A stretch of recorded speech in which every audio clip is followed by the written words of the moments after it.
Hello everyone, welcome to my channel বিতিশার রান্নাঘর। আজ আমি আপনাদের সাথে যে রেসিপিটি শেয়ার করতে চলেছি সেটি হলো নদীর বড় কাঁকড়া দিয়ে লাউয়ের ঘন্ট।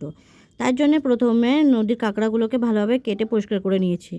এরপর এর মধ্যে দিয়ে দিচ্ছি পরিমাণ মতো লবণ আর দিয়ে দিয়েছি পরিমাণ মতো হলুদ। এবার কাঁকড়াগুলোকে লবণ হলুদ ভালোভাবে মাখিয়ে নেব।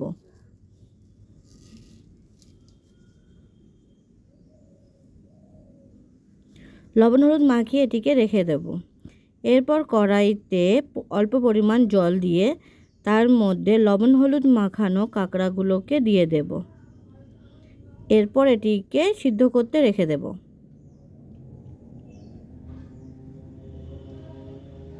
এবার এটিকে ঢাকনা দিয়ে দেব।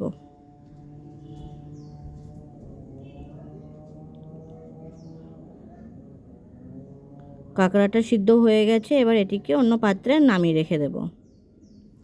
কড়াইয়ের মধ্যে দিয়ে দেব কেটে রাখা লাউয়ের টুকরোগুলোকে।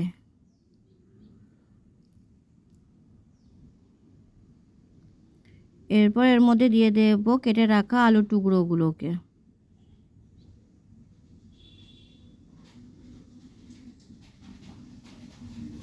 এরপর এটিকে ঢাকনা দিয়ে রেখে দেব সিদ্ধ হওয়ার জন্য।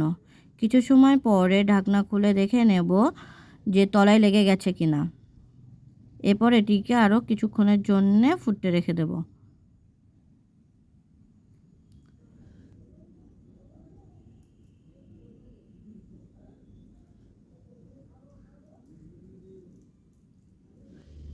এরপর এটিকে নামিয়ে নেব। এরপর কড়াইতে তেল দিয়ে সেটিকে গরম করে নেব। তেলটি গরম হয়ে গেলে এর মধ্যে দিয়ে দেব শুকনো লঙ্কা, পাঁচফোড়ন আর তেজপাতা দিয়ে সেটিকে একটু নাড়াচাড়া করে নেব। এরপর এর মধ্যে দিয়ে দেব পেঁয়াজ কুচি দিয়ে সেটিকে ভাজা করতে থাকব।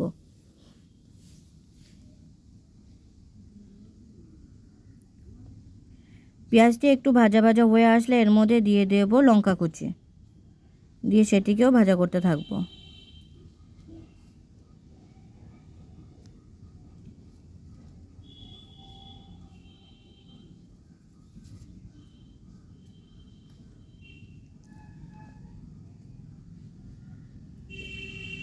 এরপর এর মধ্যে দিয়ে দেব রসুন বাটা, দিয়ে দেবো আদা বাটা দিয়ে সেগুলোকে ভালোভাবে মিশিয়ে নেব আর ভাজা করতে থাকব।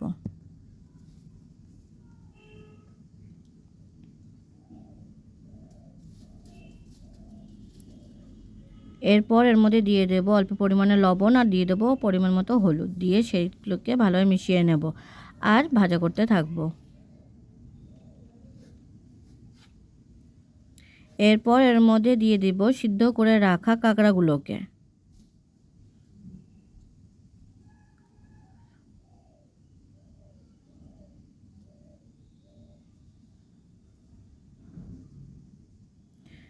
এবার কাঁকড়াগুলোকে মশলার সাথে ভালোভাবে মিশিয়ে নেব আর কষতে থাকব।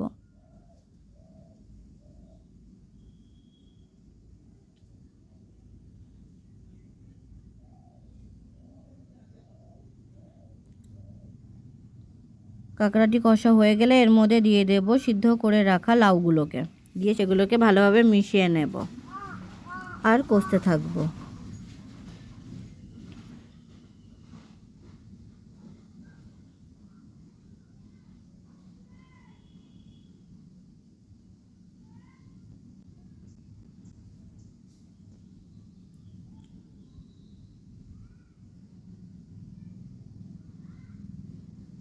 এরপর এর মধ্যে দিয়ে দেব পরিমাণ মতো জিরে গুঁড়ো, দিয়ে দেব ধনে গুঁড়ো, দিয়ে দেব গোলমরিচ গুঁড়ো, দিয়ে দেব শুকনো লঙ্কার গুঁড়ো।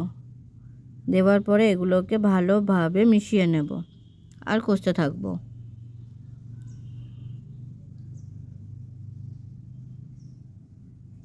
এরপর এটিকে ঢাকনা দিয়ে কিছু সময় ফুটতে রেখে দেব। কিছু সময় ফোটার পরে ঢাকনাটা খুলে দেব। এরপর এর মধ্যে দিয়ে দেব পরিমাণ মতো জল দিয়ে সেটিকে একটু নাড়াচাড়া করে নেব।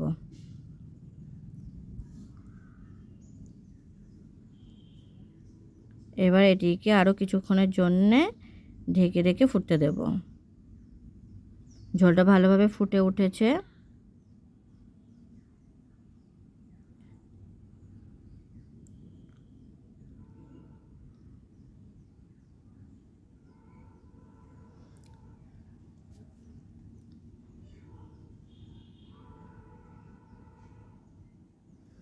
মাঝে মাঝে নাড়াচাড়া করে নেব যাতে তলায় লেগে না যায়।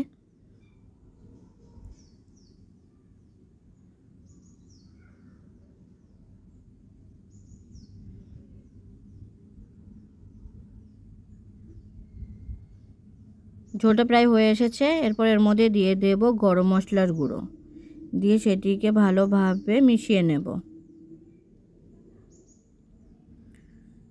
তৈরি হয়ে গেছে আমাদের নদীর বড় কাঁকড়া দিয়ে লাউয়ের ঘন্ট। ভিডিওটি কেমন হয়েছে অবশ্যই কমেন্ট করে জানাবেন। আর ভিডিওটি যদি আপনাদের ভালো লেগে থাকে তাহলে অবশ্যই সাবস্ক্রাইব করবেন।